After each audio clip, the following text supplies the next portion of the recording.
allons-y. Ok, merci, merci beaucoup Yann Redmond.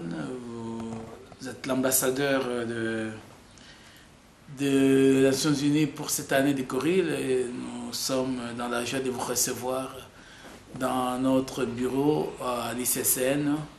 Comme vous savez, je suis le directeur général de l'Institut congolais pour la conservation de la nature qui s'occupe de la gestion de tous les parcs nationaux, de toutes leurs réserves et le domaine de chasse de ce beau et grand pays, la République démocratique du Congo. Et nous nous réjouissons beaucoup pour cette année qui a été décrétée une année de gorille. Et la mission que vous êtes en train d'accomplir et de réaliser à travers tous les pays africains, le pays de l'ère de gorille, le pays qui abrite le gorille, nous ne pouvons que vous féliciter pour ce grand travail que vous êtes en train de faire. Nous disons qu'en cette année, nous sommes pratiquement très heureux parce que, comme vous savez, la RDC est un des pays qui contient effectivement les 3 espèces de gorilles. Donc, le gorille de montagne. Nous avons les gorilles orientales, donc de l'Est. Nous avons le gorille aussi de plaine orientale à l'Est et le gorille de plaine de l'Ouest. Donc, pratiquement dans la partie de l'Ouest.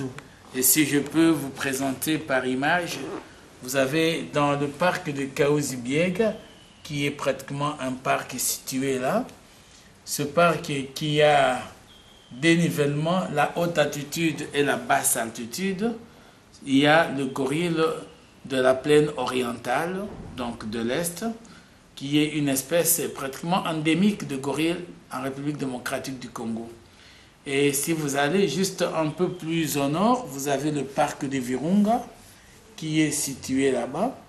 Et dans ce parc de Virunga, nous trouvons le gorille de montagne que nous pouvons trouver dans le site de Djomba, Virunga Sud et Bukima. Et nous avons aussi deux gorilles dans la partie nord du parc de Virunga, vers Muchora, on trouve aussi ce gorille. Donc ça, ce sont de la partie de gorille de montagne et la partie de gorille de plaine orientale de l'Est.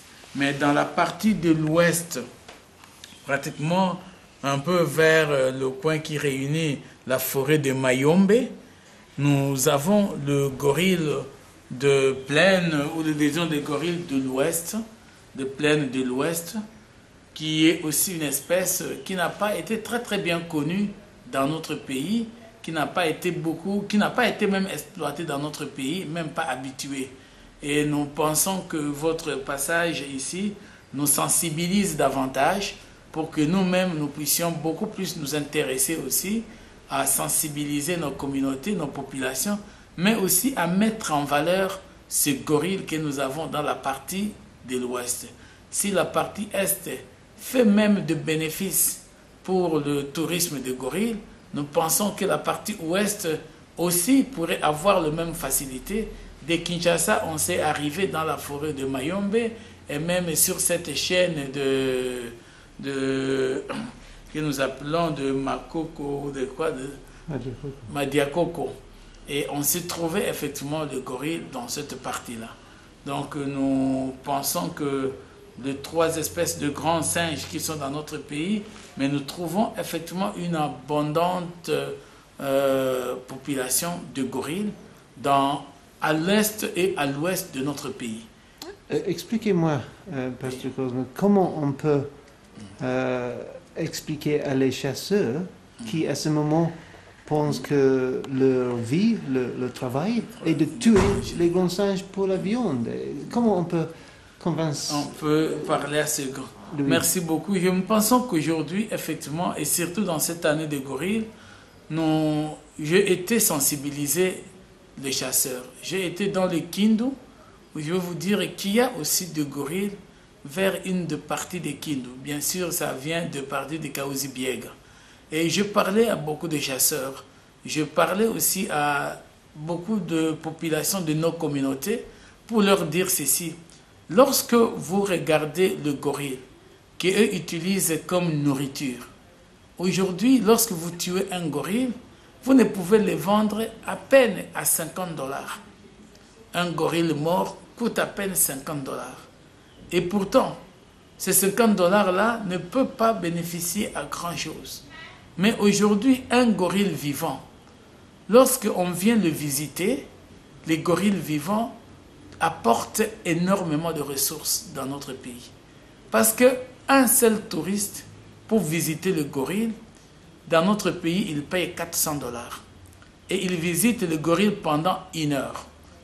Si nous avons 10 touristes qui visitent le gorille pendant 1 heure, nous avons 4000 $. Donc, si nous pouvons avoir pendant une année